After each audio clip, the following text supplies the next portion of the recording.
শ্রীভূমির petrol pump point এলাকায় অগ্নিকাণ্ড, দমকলের তৎপরতায় দ্রুত নিয়ন্ত্রণে আগুন, রক্ষা পেল গোটা ব্যবসায়িক এলাকা। শ্রীভূমি শহরের পেট্রোল পাম্প পয়েন্ট এলাকায় ভয়াবহ অগ্নিকাণ্ডের ঘটনা। অগ্নি নির্বাপক বাহিনীর তৎপরতায় নিয়ন্ত্রণে আসে আগুন। জানা গেছে, পেট্রোল পাম্প পয়েন্ট এলাকার একটি কাপড়ের দোকান থেকে আগুনের সূত্রপাত হয়। মুহূর্তের মধ্যেই আগুন ছড়িয়ে পড়ার আশঙ্কা তৈরি হলে খবর দেওয়া হয় দমকল বাহিনীকে। দ্রুত ঘটনাস্থলে পৌঁছে দমকল বাহিনীর 3টি ইঞ্জিনের প্রচেষ্টায় আগুন সম্পূর্ণভাবে নিয়ন্ত্রণে আনা সম্ভব হয়। দোকানের পাশের অন্যান্য দোকানে আগুন ছড়িয়ে পড়ার আগেই পরিস্থিতি সামাল দেওয়ায় বড়সড় দুর্ঘটনার হাত থেকে রক্ষা পায় গোটা ব্যবসায়িক এলাকা।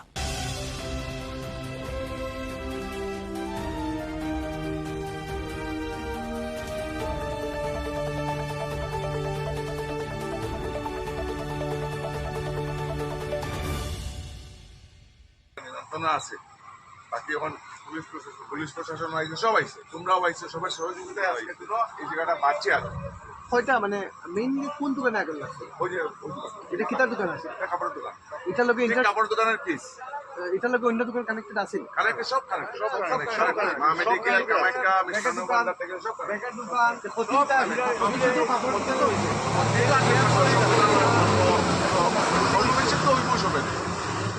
জল মারবো বিরুদ্ধে আসি এখানে ঘুমে বিরুদ্ধে আসি, যাই হোক আগুন লাগছে। বাট যখন আগুন লাগছে, আগুন লাগার পরে এসটিএফ এর টিম, আমরা ফায়ার ব্রিগেড টিম যেভাবে মানে আমরা হেল্প করছে, তার কাছে আমরা রেসপেক্ট করি, খুব ভালো লাগছে।